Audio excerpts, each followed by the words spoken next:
Hello, welcome back to the Beit Pod. I'm so happy you're here. I'm loving picking guests out for you. I have to be honest. And as I meet different women and men as well, I think of how their life story or what they're working on can help you. And this particular woman, our guest today, Giselle Schroer, she is someone that I met in a mastermind, and I just heard her story, and we got to talking, and we went to Mexico together as a group as well. And you really get to know people when you travel with them. And her outlook and her mission on this planet is so aligned with what my mission is and also in a very different way, but just there's a lot of alignment. She is here to make sure that every woman feels good inside the body that they have and fuels themselves. And so we actually talk a lot about fueling and how we treat our bodies. And she is one of the most unique things that you could be doing for yourself right now at the end of this podcast, what you could do next. It's actually very simple and very obvious and common sense and something we don't do. And so I can't wait for you to get to the end. And if you're tempted to skip to the end, definitely listen to her journey and how she got to where she is. I think of her journey, and I think of a lot of the journeys of guests I've had and even yours. And sometimes, or oftentimes really, the reason we do what we do is because it's somehow we solved a problem we had. And then we want to solve it for other people who have the same thing. And so if you're sitting there, like wondering, like, what am I supposed to do? Why am I here? Why am I going through this struggle right now? Right? Like, what is this struggle for? It's probably for the person who's coming after you in your life, who you're going to help. And that's actually, like, side note, how I like to think about, a lot of obstacles that I hit. Not necessarily in the moment. I'm freaking human. Definitely get frustrated. Definitely shed a few tears. Definitely want to have a tantrum. Like, why isn't this working the way it's supposed to? I did all the right things. I don't understand. It's not working the way I wanted. And the lesson in it is something that someone else is going to need down the road, or I'm going to need that muscle down the road. And so I encourage you, if you are going through anything right now and you're really wondering, like, why is this happening to me? You know, it's not easy when you're in it, but hopefully there's a break in the thought and the loop that you can ask yourself, how is this happening for me? And what her life set her up for was to help women, many like you, fall in love with yourself and feel yourself so you can really be the woman that you want to be, the person you want to be on this planet. And I'm really excited. So I'm going to bring on Giselle right after this message, and I can't wait to hear what your takeaways are at the end. So thank you again for being here. And here is Giselle. Welcome to the Be It Till You See It podcast, where we talk about taking messy action, knowing that perfect is boring. I'm Lesley Logan, Pilates instructor and fitness business coach. I've trained thousands of people around the world, and the number one thing I see stopping people from achieving anything is self-doubt. My friends, action brings clarity, and it's the antidote to fear. Each week, my guests will bring bold, executable, intrinsic, and targeted steps that you can use to put yourself first and be it till you see it. It's a practice, not a perfect. Let's get started. Oh my goodness. Well, welcome to the Be It Till You See It podcast. Giselle, I'm so excited that you're here. Everyone, thank you for listening. So Giselle and I met through a mastermind, a new one that I'm in. And we sat down at each other's table. So it's like one of those things where I had met people via the Zoom boxes. And then we got to be in person and we were at each other's table. And I just love your approach to life. You are a busy mom of boys, and you run your own business. Something I'm super passionate about is women who run their own businesses. And so we had gotten to talking about what you do and the things you do for women. And I just had to have you on this podcast because not only have you been being it till you see it in your own life and in your business, but you coach people on macronutrition that I believe, I'm a big fan of how we fuel ourselves is really a big key component to us actually doing anything in this world. So welcome to the Be It Till You See It podcast, Giselle. Will you tell everyone who you are, what you rock at, where you're from? Yeah, thanks, Lesley. So like Lesley said, my name is Giselle. And first and foremost, like she said, I'm a mom to two boys, crazy, crazy busy boys who, thank God, are not here at the moment because you would hear them in the background. But I am also a health and nutrition coach and a certified personal trainer. And I help women to learn to love and nurture their bodies from the inside out through a balanced approach to health and fitness. I am a coach first and foremost, but I also haven't always had the healthiest relationship with nutrition and fitness. I've always been passionate about it, but not always the healthiest relationship.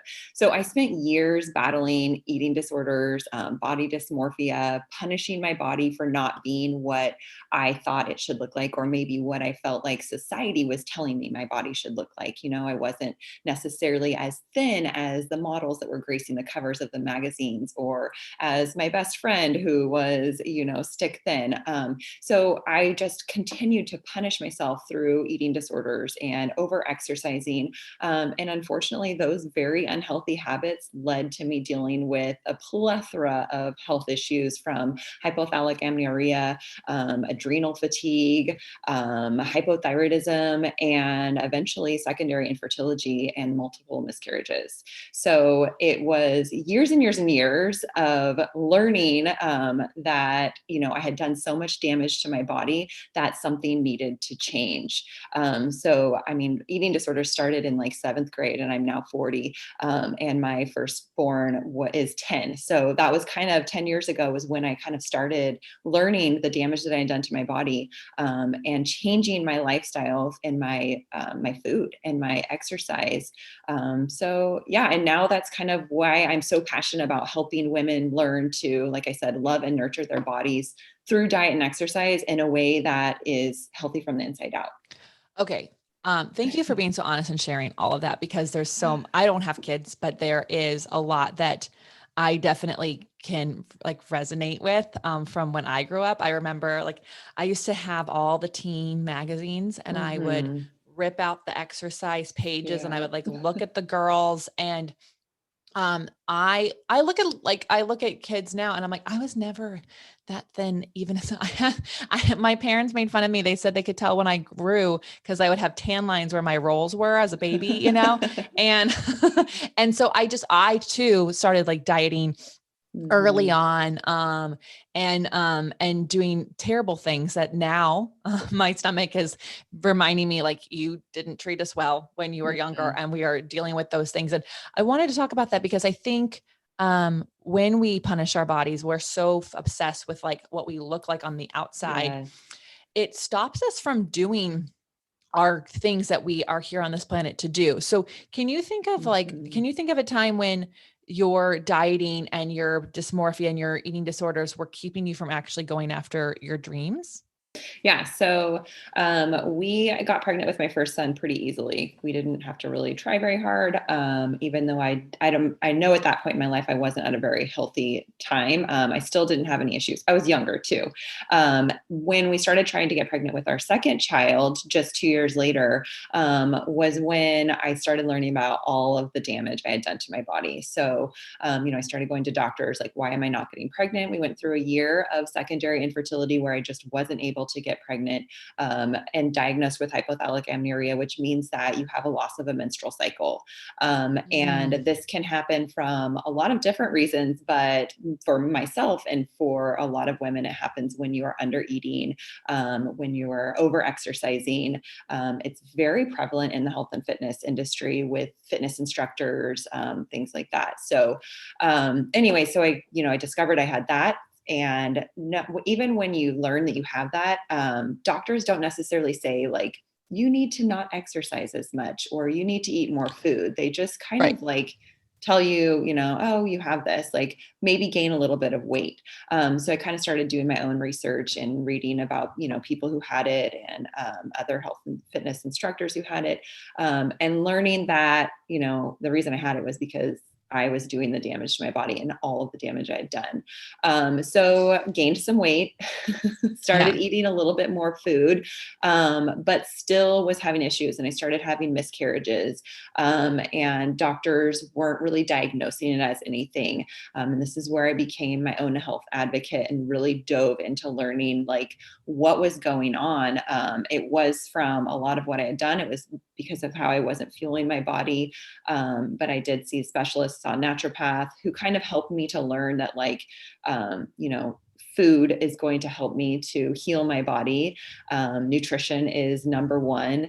And, it was a huge mindset shift for me. And in that time, I kind of learned a little bit about macronutrition nutrition and how to balance your food through proteins, fats, and carbs, and how to eat more food. Right. And that it's okay to weigh more. Right.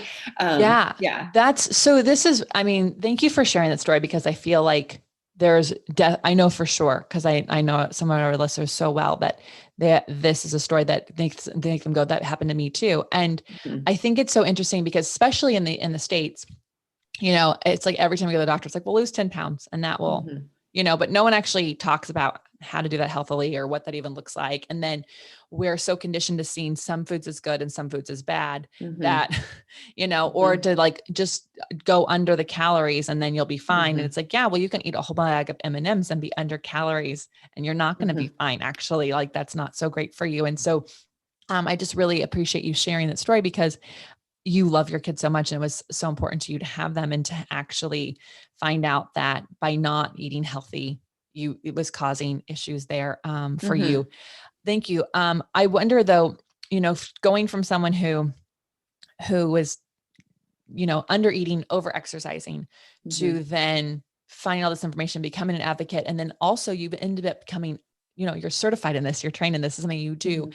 How, I feel like what was your mindset shift? What were you telling yourself? Because I feel like going from someone who was definitely under eating, over exercising, to like, now this is how I preach and teach Mhm. and this is how I'm trying to live my life. It can't be easy to just switch like that. Like, what were you having to tell yourself? What was the mindset shift there that you had to go through? Yeah. Yeah. So I've never been that girl that could like eat whatever she wanted. And a lot of that does come from the fact that I was under eating for so long so that my metabolism adapted. And I see that so frequently in women that I coach and women just in general, that they're under eating, eating because we were told eat 1,200 calories, eat 1,500 calories. I mean, I'm 5'10", 1,200 calories to me is well below my BMR. And so my metabolism had adapted. And so just looking at a piece of cake, I would gain weight because my metabolism's running at 1,200 calories. And anytime you eat over that, your body just stores it, right? Because you don't need it. Yeah. But I wanted to be that girl who could go out to dinner, and order a regular dinner and then order dessert. I love wine. I love chocolate chip cookies. I love chocolate. But I always felt like, if I ate those things, I had to go burn it off in the gym the next day. I'd like punish myself right away. So I longed for it. I wanted it. And it got to a point as where, it's a gradual mindset shift for sure. And that's really what I coach in that, it's okay to eat the cake. We balance that with some other foods. So, if you want the cake, maybe you're not ordering the hamburger and fries, right? Right. So learning how to kind of have that checks and balances approach with nutrition to where, the majority of the time I'm fueling my body with good, healthy foods that I know are going to make me feel good. But then I can also eat the cake if I want it, or the chocolate chip cookie. I can have the wine. I'm just going to kind of maybe balance it out with something else. So it's a process. Definitely. It's a mindset shift. It definitely took me a while. But now that I'm here, yeah, I have my wine if I want it and my cookies, I just kind of learn how to make it fit within my daily nutrition. Yeah. So, was there, so you were kind of basically, you were just figuring out like, what is the balance and Yeah. trusting that process. Yeah. And how did you trust that process? Cause I know for me, I was underweight for too long. And you get so many compliments, especially in LA, like Yes. you get tons. And like, Yeah. then when you start gaining weight, no, the compliments, it's like not even compliments. It's like the side eye. And, Yeah. and so it was really hard for, I will be honest. Like I had to just tell myself, like, this is actually fine. Like when you look at pictures of yourself, you look really good now. Before you looked really sick and now you look really good. I had to I had to give myself a pep talk. Like, was there a pep talk you gave yourself because you were having to change literally how you lived your life? Yeah. Yeah. It's funny you say that because, like you just said, people would tell me all the time when I was thin, like, you look so good, and in reality, I'm over here like burning myself into the ground, and that just kind of fed into it, right? It feeds into it. And now when I post side by side pictures of myself, years ago when I was anorexic and bulimic and over exercising compared to now, people say, oh my gosh, you look so much better now. But nobody's stopping me on the side of the street right now saying, you look amazing, right? No. Yeah, so we do kind of, first and foremost, I hired a coach that could help me to support me and guide me. And I think that's really important is if you don't have somebody in your corner, somebody that is educated or somebody that knows your story, to hire, reach out for help, whether that be a nutrition coach, a personal trainer, a therapist, making sure that you have somebody in your corner who's also going to help you and support and guide you. And then unfollowing and getting rid of the negativity in your life. Like you don't need to follow these people on social media that are trying to portray this perfect thing or that don't make you feel good, it's kind of like with food where I say just remove it and you won't be thinking about it. It's with images and body images. If you're seeing things that aren't making you feel good, remove it and you won't be focused on that. You'll be focused more on yourself. Oh my gosh, that is brilliant. That is the best because it is true. Like what we see, we like start to see evidence for what we believe. And so it's like, if we don't curate our own feed to giving us the information that we want to be believing, it's going to just keep us in the other thing. I thank you for sure. That's a great hot tip for sure. Save that one, everyone. We'll come back to that for towards the end. We get to our action steps at the end, but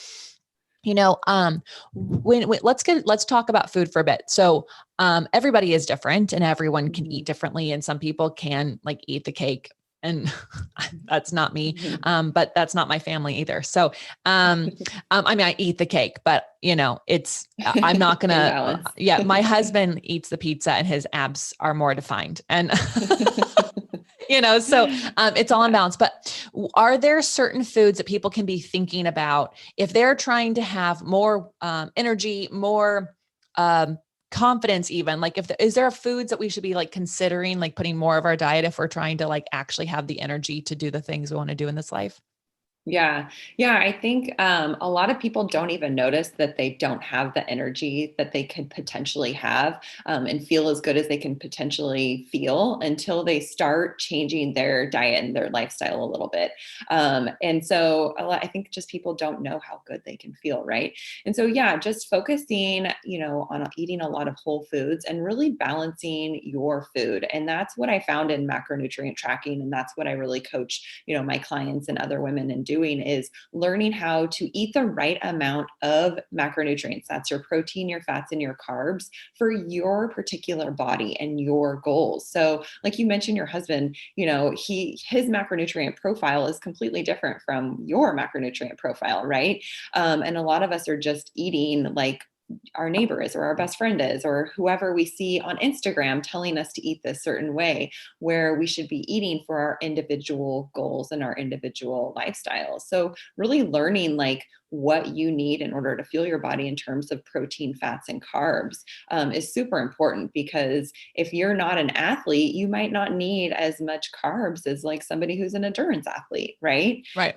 If your goal is not to build muscle and tone up and shed fat, then you might not need as much protein as somebody who has that goal. If you're a vegetarian, you might not be eating as much protein. So your individual macronutrient profile is super important to know, because then you can really fuel your body for its optimal potential. That is with energy, sleep, stress, physique, performance. All of those things come when you're really balancing your nutrition. Okay. So a couple things because in case somebody's listening, they're like, what is macronutrition? Yeah. And also, can we go back to the BMR? Cause she said BMR and I was like, but just in case some of us are not trained in it. Yeah. So anyone listening might not know what the BMR is and what macronutrition. Can you just like give a little like 101 on that? Yeah. Yeah. So everybody has a baseline of calories that they need to be intaking on a daily basis just to like live, to lie in bed, to breathe, to barely even to breathe, just to lie there and to like actually live. That's your basal metabolic rate. So that's what BMR stands for. And unfortunately, a lot of people are eating below that because, like I said, I'm 5'10. My BMR is like 1500. And for a long time, I was eating, 1200, 1100 calories. So it's well below your BMR. And what happens when you eat below that is your metabolism just adapts. And then anytime you eat over that, you gain weight, right? Because you don't need those calories. So basically, macronutrients, proteins, fats, and carbs, everybody's eating those. That's just what makes up the calories of our food. So when you look at a nutrition label and you see the calories, if you look down, it'll say fat, protein, and carbs. And those grams are what makes up the calories of the food. So like you said earlier, you could eat a bag of M&Ms and still be under calories. You could eat all of your calories in donuts, right? But is that going to really help you feel your best? Probably not. Right. Yeah. So we want to kind of balance those macronutrients in terms of making sure that we're fueling our body for optimal potential. Yeah. Yeah. We were on our road trip, and there was a place in Moab that had these vegan, gluten-free donuts with icing. I was like, we're totally buying that donut. I'm just only going to have a bite, because if I have the whole thing, I'm going to be like crashing on my hike, but I could have a bite. And then we just wrapped it back up. And then later in the day, after we had this amazing dinner, I had another bite, and I was like, this is so much fun. Like, there should be icing donuts everywhere. If I, but I would say it took me a long time to not eat the whole donut. Like, but I learned, because, and it's not because it's bad. It's just that I don't feel good after the whole thing. I just want that. I have a sweet tooth. Raise your hand if you have one. And I crave it. But I was like, if I just have a little bite, is that enough? And it really was. And it took a while, but yeah, it's all about the balance and what you need. So thank you for breaking that down, because I do think that some people are like, oh yeah, I need to have whole foods, but what does that mean? And I need, and I think it's because we, depending on what you're advertised or what you see, so many people are they're living their life off like shakes for meals. And, and that's also makes it very different when they go to eat real food, how their body adjusts to that. So thank you for sharing that. When it comes to, especially I think since most people listen to are women. When it comes to eating, as far as you have two boys, and then you also have your partner, your husband. And so when I think a lot of people, you said you can't eat like your neighbor, how does someone, how do you, Giselle, like eat for yourself versus like, it's so tempting to maybe eat with the way everyone else is eating around you? Because I think that a lot of people feel hung up, or like people are going to judge them, or people are going to look at them. What are they going to say? So how do you handle that so that you continue to fuel yourself? Yeah, I think that's a good question because, yeah, I mean, like you said, you see your husband eating a whole pizza. It's like, oh, well, I can eat that too. I think it's really being in tune with your body. And like I said, a lot of people don't even realize how good they can feel until they start fueling their body properly. And a lot of my clients, once we've started tracking our nutrition for several weeks, several months, we pay so much attention to non-scale victories. So not just the scale, like how are we feeling? How are we sleeping? Once you become in tune with those things and relate that to your specific macronutrients, you realize like, wow, I feel so much better when I'm eating for me and the food that makes me feel good, and not trying to follow keto or, Whole30, or drinking a shake for dinner because my neighbor is drinking that for dinner or selling that. And that's what I bought, So yeah. I think it's really like getting into it and trying it and being consistent with it, and paying attention to your body. It's knowing your body and paying attention to it. I'll say it again. It's like, we don't even realize how good we can feel until we start feeling good. So let's talk about that non-scale victory. I love that. So just so everyone hears, it's non-scale. So I don't even own a scale. I don't weigh myself unless the doctor actually puts me on the scale. And sometimes I just say a number and hope that they like can keep going. But because it doesn't mean a lot, like I go with my clothes test. I go with my energy test. What are some non-scale victories that people can pay attention to themselves in their own? You said sleep. What are some other ones?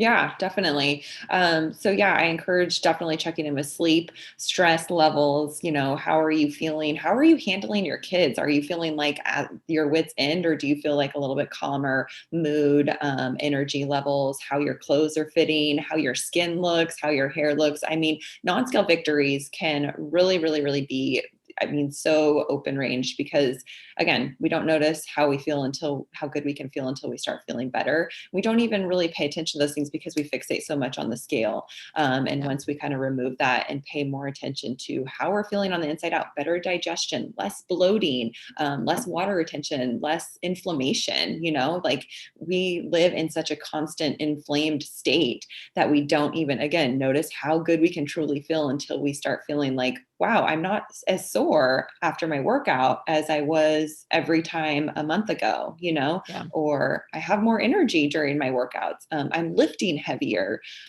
All of those things are non-scale victories, and so, so, so important to focus on. The scale is a measure of progress, sure, but it's not the only measure of progress. And to be honest, it's not the best measure of progress. Right. You're so spot on. And because I think we don't realize how good we can feel because we also didn't realize when we started to feel bad, Yeah. like it's becomes you don't actually go, oh, like you have one day and then you have the next day where you're stressed out and it keeps going. And so I find, especially for women, they're doing so many things for so many other people and they're so last Mhm. on their list. For sure, they don't realize how good they can feel until they start feeling that way. Like the bet, and I feel like women especially have so much power in them. Like there are studies that show that like when women make money, they give it back to the community. Like women take care of the community, right? So what are some ways that, like, just simple ways that people can actually start tracking like what isn't feeling so great that's non-scale? Like, should they, Mhm. before they work with you, do you have them like track like their sleep? Like what are some things they can start to focus on that they could maybe make some changes on to feel better? Yeah, yeah. I encourage all of my clients and anyone in general to start journaling. I know it can seem so overwhelming, but just to journal about how you feel in the morning and how you feel at night, each day, and just kind of really start paying attention to your body. How was your workout? If you feel like if you have a moment of crazy stress where you're yelling at your kids, reflect on that. Like stop and reflect on what's going on. I think, like you said, we're just like constantly pulled in different directions and constantly stressed and constantly just go, go, go, that we don't ever stop and reflect. So I think it's a really good idea to, whether that be in your notes app or in an actual journal, just making note of how you're feeling. A lot of it revolves around your menstrual cycle too. Your hormones, change during your cycle. They change as we age. And so I use a tracking app with with my menstrual cycle, and where you can put notes in it based on how you're feeling at different times during the month. And that just kind of makes you, again, be more aware of your body. And I think that's super important. And then in terms of nutrition, like anybody can download a food diary tracking app onto your phone if you just want to get a general idea of like what you're eating, and if it's affecting how you're feeling. So if you start tracking your food, and you're noticing like, oh my gosh, today I had 220 grams of carbs and 80 grams of sugar, and I crashed at 5 o'clock in the afternoon, or I was snapping at my kids, that can 100% be in relation to what food you ate. So I think it's a great idea for anybody just to, play around with it, track your nutrition, and pay attention to how you feel in relation to the food you're eating. Yeah. Cause I mean, like, that's so great because sometimes I'll be like, I'll wake up in the morning, I'm like, I am ready to take on the day. This is going to be awesome. And then either I wait too long to eat lunch or I Mhm. didn't eat the right lunch because I didn't go grocery shopping. And so by like 3 o'clock, I'm like, well, this isn't working.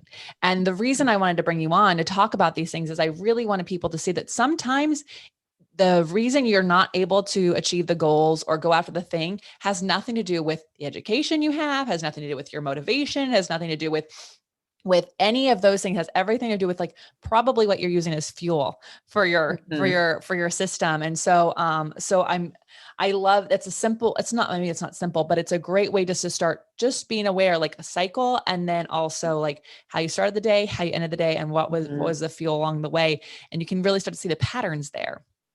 Yeah. And I think that's great right there, what you said, the fuel. I think that's what we have to shift our mindset from, is that food is a way to lose weight, or a way to reward or punish ourselves, or we eat when we're stressed, or, when we're tired. And that food is fuel. It is the gas that we are putting into our tank. And if we are putting crappy gas in our tank, we're not going to run efficiently, and we're not going to work to our optimal potential, whether that be, getting out there and playing with your kids, or reaching whatever dream it is that you're chasing with your work.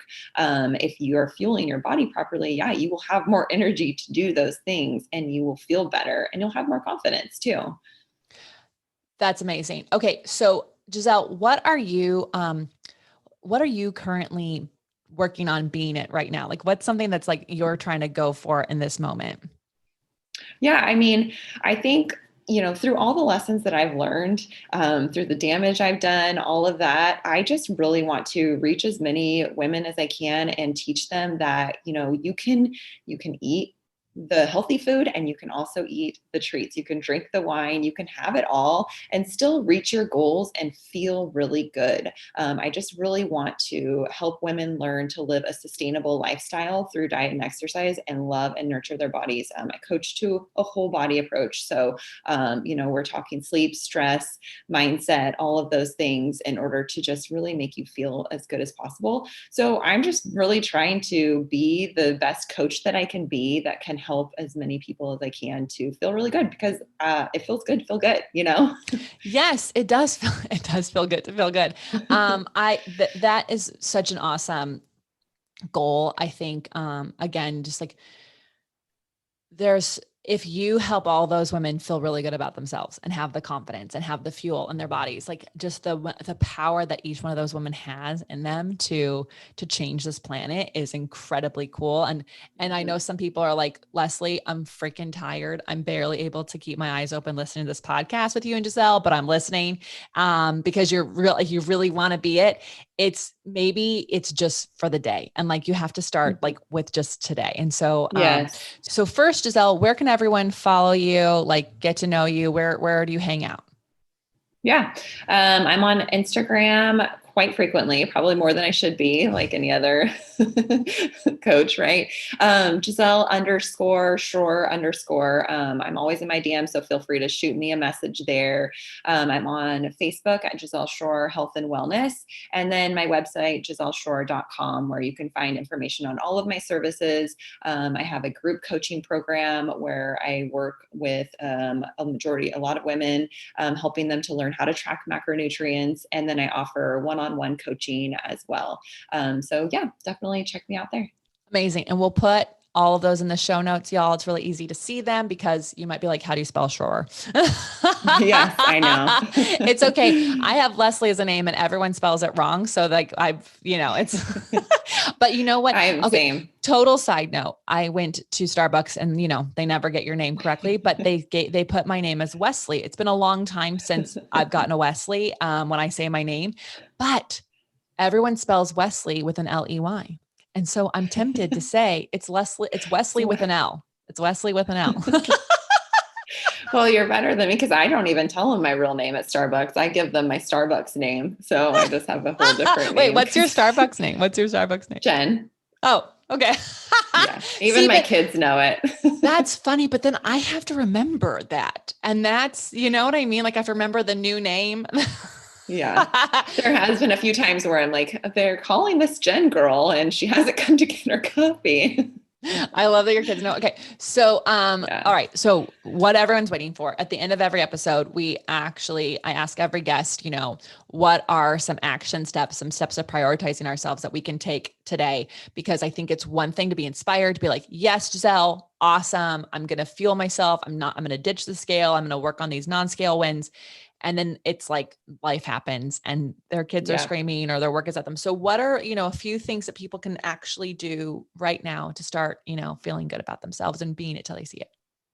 Yeah. Yeah. I think first and foremost, it's important to learn to love yourself, and to learn your own body, and to stop comparing yourself to other people and trying to do what other people are doing, and just really start to stay in your own lane and focus on you, and love yourself wherever you're at in your journey. What you might have a goal to lose weight, or you might have a goal to, build muscle, but you can still love yourself right now at this point. So I think first and foremost, it's super important to love yourself right now, wherever you are at in your journey. And then really just start paying attention to what you're putting into your body. You don't have to go out and make huge changes today. You don't need to do a whole diet overhaul or completely cut out carbs, or, jump on the next fad diet bandwagon. Just start making small steps. Maybe it's eating more vegetables throughout the day. Maybe it's increasing your water intake. Maybe it's starting to pay attention to how many steps you're getting and to gradually increase that. You don't have to go from 3,000 steps to 10,000 steps in one day. Start with a small increase, go from 3,000 to 500 in 1 week, and then increase to 4,000. Just knowing that every single step, no matter how small, is a step in the right direction, is super important in every single journey. So I love that. I definitely was someone who's not drinking enough water. And I was hearing people, you're like, drink more water. I'm like, what is more? And how do I do that? And like, how am I going to go from like having, 2 water bottles a day to 4 water bottles a day? Like, you take some time, and I really try to do it in one day. You can't, like, your body is like, what are you doing to me? So I think those small people, it's probably hard for people to think, well, how is this helping? But like, you're right. This, even a small, tiny step forward is going forward. And it's not about overhauling the diet overnight. It's kind of like, how do we eat maybe more vegetables in each day? And then how does that affect it's a domino effect, right? Yeah. That compound effect, like one small change will affect you moving forward. So just make the change, just start small. Like I said, everybody's starting somewhere, and no matter what your journey is, just again, it's super important to just love yourself, no matter, if you're on day 1 or day 100, just stay in your lane and love yourself no matter where you're at. And Giselle, I don't think anyone has actually put love yourself as the action step at the end so far in this podcast. So, which is it's important. Crazy. It's so important. It's like, I don't know who started it, but someone said, like, when you say, like, when you write down all the people you love, like, how long until you put yourself on the list? Yeah. And I was like, exactly. Oh, huh. And I'm like the prioritize. Really, we should be number 1. Right. I'm like you have to prioritize yourself first. And I'm like, oh, and also love that person that you're prioritizing first. Like, how about that? Right. We all need those reminders. Giselle, love you. Love what you're doing. Love your mission on this planet. And just so grateful that the universe brought us together. Thank you for being here, everyone. Please do Giselle and I a huge favor, and also the women around you, by screenshotting this episode, sharing it to your Instagram, tag Giselle Schroer and the Beit Pod, and tell us what your takeaway was. What is the action step that you're going to take right now to loving yourself more, and also fueling yourself so that you can actually go after the things that you are on a mission to go after. And until next time, be it till you see it. Thank you. That's all I got for this episode of the Be It Till You See It podcast. One thing that would help both myself and future listeners is for you to rate the show and leave a review, and follow or subscribe for free wherever you listen to your podcast. Also, make sure to introduce yourself over at the Be It Pod on Instagram. I would love to know more about you. Share this episode with whoever you think needs to hear it. Help us and others be it till you see it. Have an awesome day. Be It Till You See It is a production of As the Crows Fly Media. It's written, produced, filmed, and recorded by your host, Lesley Logan, and me, Brad Kroll. Kevin and Belle at Disenyo handle all of our audio editing and some social media content. Our theme music is by Ali at Apex Production Music, and our branding by designer and artist Gianfranco Cioffi. Special thanks to our designer Jaira Mondal for creating all of our visuals, which you can't see because this is a podcast. And our digital producer, Jay Pedroso, for editing all the video each week so you can. And to Meredith Kroll for keeping us all on point and on time.